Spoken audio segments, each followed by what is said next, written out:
История знает случаи, когда мы истребляли целые виды из жадности, по ошибке или просто от скуки.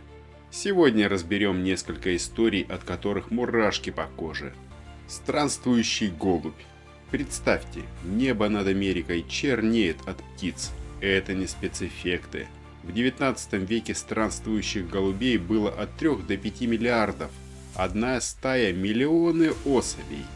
Веками индейцы жили с ними в мире, но пришли европейцы и голубя объявили вредителем. Его мясо дешевой едой, а охота развлечением. В ход шло все – сети, яды, дробь. Люди не верили, что можно уничтожить то, чего так много. Ошибались. Всего за 20 лет вид исчез. Сегодня о короле природы напоминает 1500 чучел в музеях и пустое небо. А это стеллерова корова, 5-тонная, медлительная, добрая млекопитающее. У него не было врагов в океане, пока не появился человек.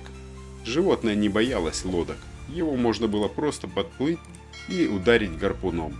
Открыли вид в 1741 году, а через 20 лет его не стало. Их всего было около 2000 особей. Охота была дико расточительной, мясо часто просто бросали. В итоге у нас нет даже нормального чучела, только зарисовки и грустные записи натуралистов. А вот история тех, кто выжил чудом – бизоны. Их было 40 миллионов, это даже не стада. Это целое живое море, которое сотрясало землю. Что их убило? 3 вещи. Первое – промышленность. В Европе нужны были ремни для станков, а бизонья кожа идеальна.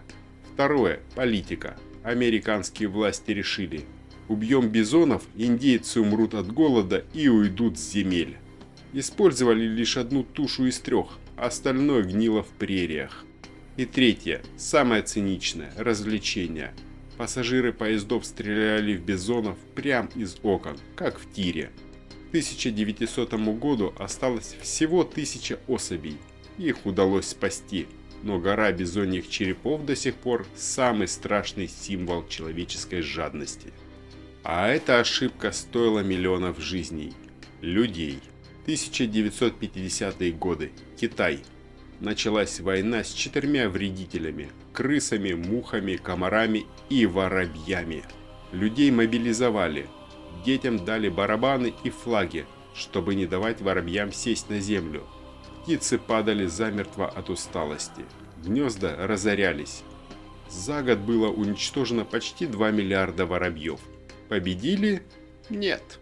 Без воробьев насекомые сожрали урожай. Пришла саранча. Начался голод. По разным данным, от 10 до 30 миллионов погибших. Китаю пришлось срочно завозить воробьев из Канады и СССР, чтобы исправить то, что разрушили сами.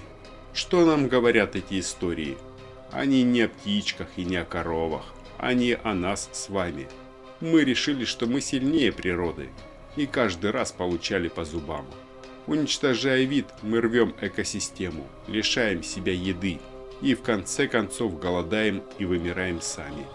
Сохранение природы – это не гладить котиков. Это стратегия выживания человечества.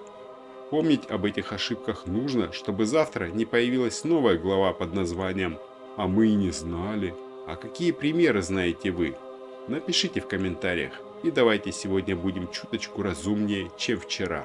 Подпишись, если хочешь знать больше о скрытой истории нашей планеты. До связи.